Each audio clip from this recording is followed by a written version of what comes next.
And finally, let's talk a little bit about your timesheets in terms of where to find them, how to track your hours, when to submit them, and how to monitor your earnings to make sure that you're maximizing it to the best extent possible. So where do I find my timesheet? So your timesheet's going to be completed through eWolf on your My Job and Benefits tab. Your username is your S number, so make sure to capitalize the S, and your password is going to be your portal password. Once you log into the portal, make sure your My Job and Benefits tab is open, and look for the time report channel. If you have multiple jobs, you're going to have multiple timesheets, so just make sure you're looking at the right timesheet to report those hours. So how do I log my hours? So you're going to pick the pay period that you're completing a timesheet for. When you click on the link for that pay period, your timesheet for that pay period will open. And if for some reason there's any sort of restrictions on number of days, or if it's the end of the academic year, so you're only eligible for like a week, you'll only have a week's worth of days in there to fill time in, so you should be able to do that there. Timesheets are only going to display 1 week at a time, so you're going to have to click next on the bottom to see the second week of the pay period. Likewise, if you're viewing the second week of the pay period, you'll have to click previous to review the first week of the pay period. To enter your hours, you're going to click enter hours under the column matching the date you worked. To enter your hours, make sure you enter the time into the nearest quarter hour or 15 minutes.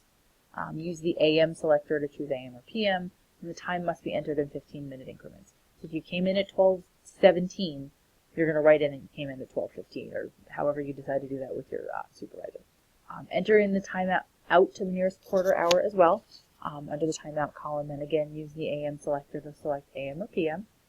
Non-paid work time, such as a meal period, should be reflected in those hours worked. So if you worked from 8 to 5, but you took an hour lunch, make sure, or 8:15 to 5:15 rather, make sure you reflect that hour lunch in there as needs to be reflected.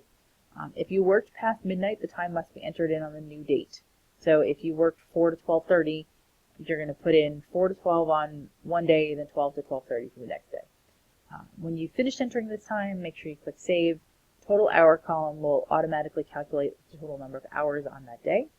To return to your timesheet, click on the timesheet below, and it'll bring that timesheet back for you. You should enter time for each day worked on a daily basis. That way you don't have to try and remember to do it at the end of each 2 weeks. Before you submit your timesheet, preview your timesheet so you can make sure that everything is there and accounted for accurately. Changes need to be made prior to submitting for approval. So make sure it all looks right before you hit that submit button. Okay. So how do you submit it? So remember that you must complete your timesheet prior to the end of business on the last day of the payroll period, and your supervisor must review it before it can get paid out. So discuss those deadlines with your supervisor. Those dates will be on the D2L calendar as well, so that you'll have that. But before you finalize your timesheet, make sure that you check that you've entered in the correct number of hours on each day. Double check the total hours, make sure it all added up correctly. When you've entered all of your time and verified that everything is correct, click the Submit for Approval button. And so if you're curious, you get halfway through the semester and you're not sure how much of your work-study earnings you have left to earn, you can actually track your own earnings. So you can view your remaining award by logging into eWolf again.